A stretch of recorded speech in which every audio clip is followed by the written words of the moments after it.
सी सुनहरी चिड़िया थी जो अपने माता पिता के साथ नंदन पहाड़ के जंगलों में रहा करती थी। मासूम सी सुनहरी चिड़िया को कहानियाँ पढ़ने का बहुत शौक था और वह हर वक्त कहानियों में ही खोई रहती थी।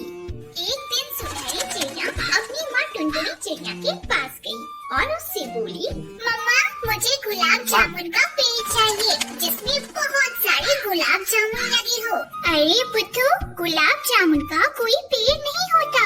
गुलाब का पेड़ होता है और जामुन का पेड़ होता है, पर गुलाब जामुन का पेड़ नहीं होता क्योंकि गुलाब जामुन एक मिठाई है और गुलाब जामुन तो हलवाई अपनी कढ़ाई में बनाते हैं। मम्मा मैं ये बात जानती हूँ कि गुलाब जामुन एक मिठाई है जिसे हलवाई अपनी कढ़ाई में बनाता है, पर मैंने अपनी कहानियों में पढ़ा है कि गुलाब जामुन का पेड़ होता है और माँ मुझे गुलाब जामुन का पेड़ चाहिए तो चाहिए।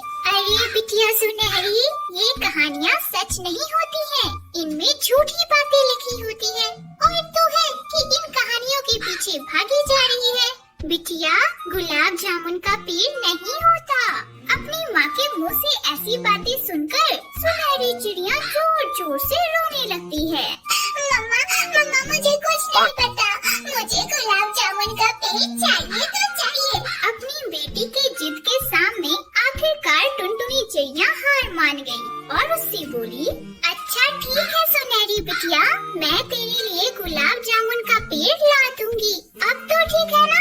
चल अब रोना बंद कर। माँ की बात सुनकर सुनहरी चिड़िया को तसल्ली मिली, पर इधर टुनटुनी चिड़िया सोचने लगी कि आखिरकार वह अपना वादा कैसे निभाएगी। वह इसी चिंता में थी कि वह गुलाब जामुन का पेड़ कहाँ से लेकर आएगी। तभी सुनहरी चिड़िया के पिता काम से घर वापस लौटे। तब टुनटुनी ने उसे सारी बातें बताई। अजी सुनते हो, हमारी बिटिया सुनहरी बहुत जिद्दी हो गई है। अब वह जिद लेकर बैठी है कि उसे एक गुलाब जामुन का पेड़ चाहिए। अरे टुनटुनी, तो इसमें कौन सी बड़ी बात हो गई? तुमने अपने बागान में कितने सारे पेड़ लगा रखे हैं, 2 पेड़ और लगा दो, गुलाब की और जामुन की। अरे नहीं जी कालू जी, आप समझे नहीं, उसे मिठाई वाले गुलाब जामुन का पेड़ चाहिए। क्या क्या कहा तुमने? मिठाई वाले गुलाब जामुन का पेड़? हाँ, अब आप ही बताओ कि मैं उसके लिए गुलाब जामुन का पेड़ कहाँ से लेकर आऊँ? तुम एक काम करो, तुम अपनी सहेली सुंदरी कौवी से क्यों नहीं पूछती? अरे भाई, तुम्हारी सहेली तो बड़ी जुगाड़ू है, कोई ना कोई उपाय तो बता ही देगी। अपने पति कालू कौवी की बात मानकर टुनटुनी चिड़िया फौरन अपनी सहेली सुंदरी कौवी के पास गई। अरे बहन क्या बताऊं, मेरी बिटिया ने जिद पकड़ लिया है कि उसे गुलाब जामुन का पेड़ चाहिए। अरे तो इसमें कौन सी बड़ी बात है, दोनों पेड़ लाकर घर में लगा दे, एक गुलाब का और एक जामुन का। अरे तुम समझी नहीं, उसे गुलाब जामुन मिठाई वाला पेड़ चाहिए। ओहो तो ये बात है, तब तो टुनटुनी कुछ जुगाड़ लगाना पड़ेगा। क्या जुगाड़ लगाना पड़ेगा? भला ये कैसे पॉसिबल है?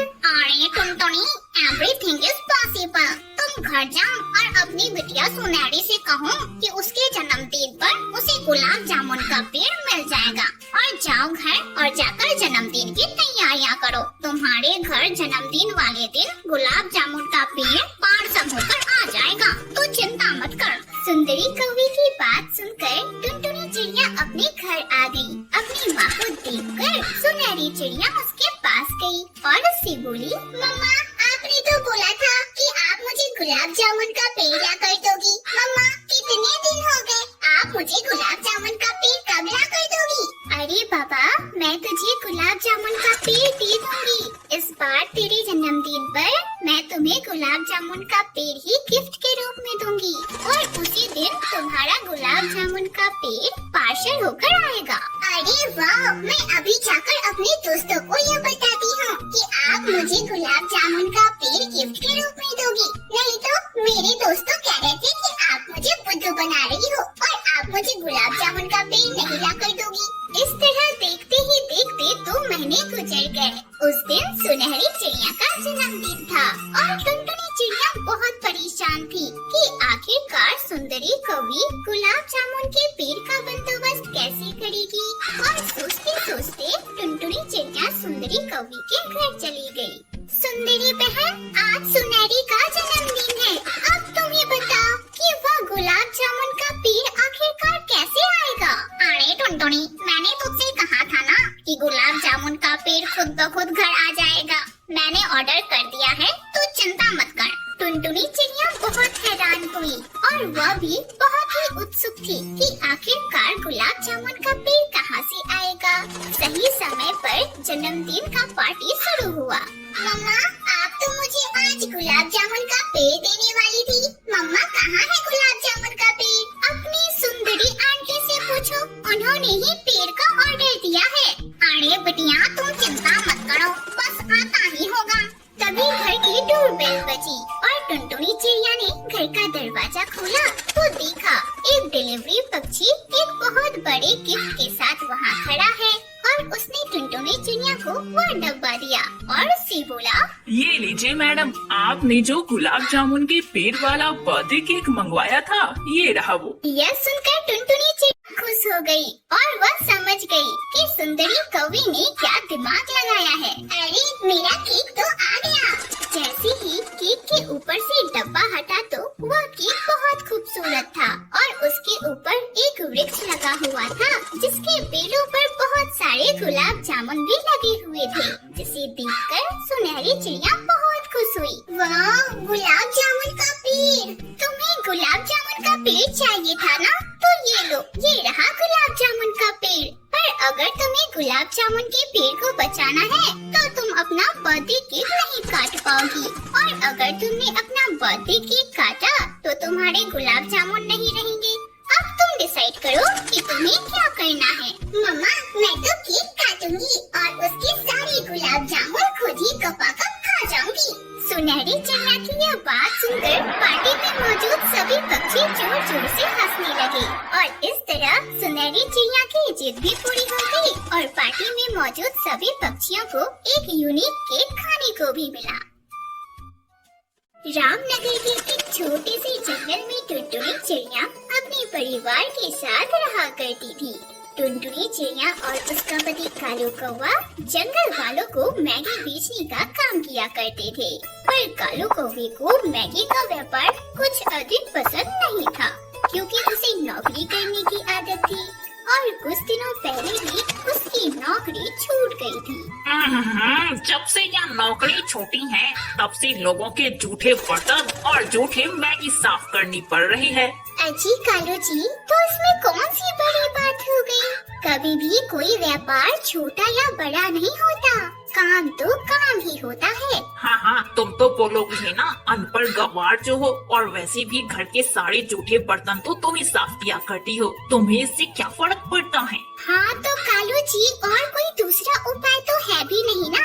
आपकी नौकरी छूट गई है, अब घर खर्च उठाने के लिए हमें कोई काम तो करना ही पड़ेगा ना, और कर भी क्या सकते हैं? तुम ना टुनटुनी एक काम करो, तुम यह दुकान चलाओ जब तक मैं शहर से वापस नहीं आ जाता। मैं शहर नौकरी ढूंढने जा रहा हूँ और मैंने घर में कुछ पैसे भी रख दिए हैं जिससे घर का खर्च चल जाएगा, और जब तक मैं संदेश भेजता हूँ तब तक तुम यह काम करो। जैसे ही नौकरी मिल जाएगी फिर तुम यह काम छोड़ देना। और इतना बोलकर कालू कौवा शहर के जंगल के लिए निकल जाता है। कुछ दिनों में ही कालू कौवे की नौकरी शहर के जंगल में लग जाती है और वो वहीं काम करने लगता है।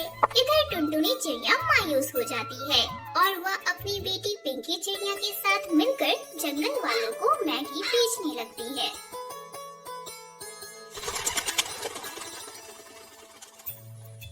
बैठ पिंकी बिटिया, आज तो बड़ी थकान हो गई। तेरे बाबा को ना जब से नौकरी मिली है तब से यह दुकान चलाना तो बहुत मुश्किल हो गया है हम दोनों के लिए। मम्मा, आप चिंता मत करिए, मैं हूँ ना, मैं आपकी दुकान और घर दोनों को ही संभालने में आपकी मदद करूँगी। मेरी प्यारी लाडो बिटिया, तूने इतना ही कह दिया, यही काफी है। अगले दिन टुनटुनी चिड़िया अपनी बेटी पिंकी चिड़िया के साथ मिलकर बाजार में मैगी की दुकान खोलती है, पर आसपास कई मैगी के ठेले होने की वजह से उनकी आज कुछ खास बिक्री नहीं हो पाती। मम्मा, आज ऐसा पहली बार हुआ है कि हमारी दुकान नहीं चली, वरना हमारी सारी मैगी तो मिनटों में ही बिक जाया करती थी। अरे पिंकी बिटिया, कहा जाता है ना कि रोज दिवाली नहीं होती। खैर छोड़, आज नहीं चली तो कल चल जाएगी, क्यों चिंता करती है। देखते ही देखते पूरे 15 दिन गुजर जाते हैं, पर उनकी मैगी की दुकान नहीं चलती। थक हार कर दोनों माँ बेटी अपनी मैगी की दुकान बंद कर देती है।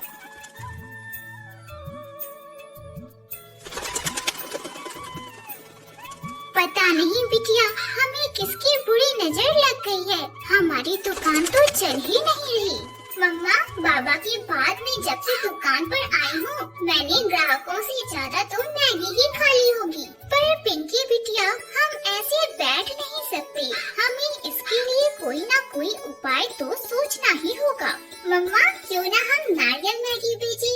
इस गर्मी के मौसम में ठंडी ठंडी नारियल में मैगी बनाकर बेचने से ना हमारा व्यापार चलने लगेगा। क्या कहती हो? क्या पिंकी बिटिया, तुझे मजाक सूझी हुई है क्या? ऐसे सिर्फ मैगी तो बिक नहीं रही है और तुझे नारियल मैगी बेचने की सूझी है। तभी अचानक से टुनटुनी चिड़िया के घर एक डाकिया आता है।